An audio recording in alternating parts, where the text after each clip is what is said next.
আছে, এটা রাখুন। কালকে শপিং করে ফেলবেন। আর এইসব চুল দাড়িটা একটু সাইজ করবেন, যাতে দেখতে একদম হিরোর মতো লাগে। পারবেন না? ঠিক আছে, কিন্তু টাকা লাগবে। আহ ধরুন না, নতুন জামা প্যান্ট জুতা। শার্ট, নতুন প্যান্ট, নতুন জুতা, সবই আমার। আপনি এখন কি বলছেন? না না, তারপর রাখেন। পরে আপনি কি নাকি পরে চলে আসেন, পরে মানুষের জন্য লোক পেয়ে যাবে। আপনি চাইলে আমি আপনার মাঝে তাহলে কি আপনাকে বিশ্বাস করতে পারি? হ্যাঁ, কাল থেকে আপনি আমাদের সারাদিনের জন্য শেষ করতে পারেন। কাল থেকে মানে?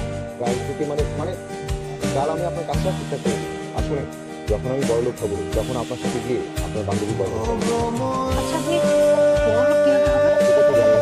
কিন্তু রিক্সা চালকরাও বড় লোক হয়। নায়ক আলমগীর, নায়ক জসিম, আর নায়ক ইলিয়াস কাঞ্চন, তারা রিক্সা চালাতে চালাতে কিন্তু বড় লোক। এটা তো সিনেমা। কথা ঠিক, তো আচ্ছা চলেন, সন্ধ্যা হয়ে যাচ্ছে। হ্যাঁ, চলুন।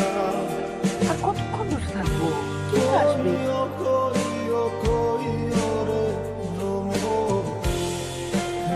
আমার উপর চলে আসুন। এটা আমার বাড়ি।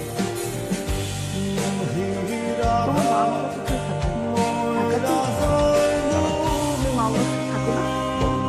তুমি তো অনেক কিছু ছিল। বেশি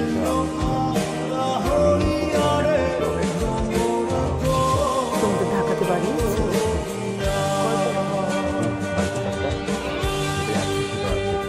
তুমি যখন বিয়ে করতে পারবে, মানে তোমার বাবা কবে আসবে?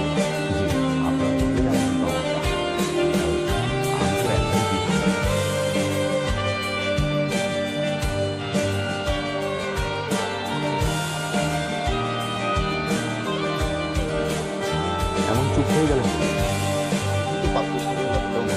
তুমি তো কথা হয় না মিস্টার রসুন বল। আমার নাম আবির। এভাবে হয় না মিস্টার আগে। কিন্তু আমি কি করি? সব তো আপনার কথা কি? আমি কি জানতাম আপনি, আরে বিয়েটা কিসে? আমি তো আপনাকে ঠিক মতো চিনিই না। আপনি আমার সাথে থেকে থাকেন।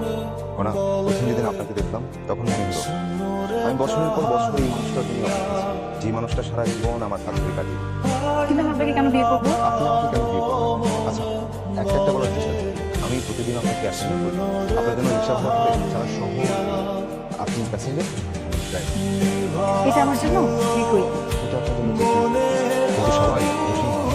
আমি দোষী নই। আমি কথা বলছি, আমি সব সময় তোমার বৃদ্ধ হয়ে গেলে আমি তোমার হাত ধরে রাখতে পারি।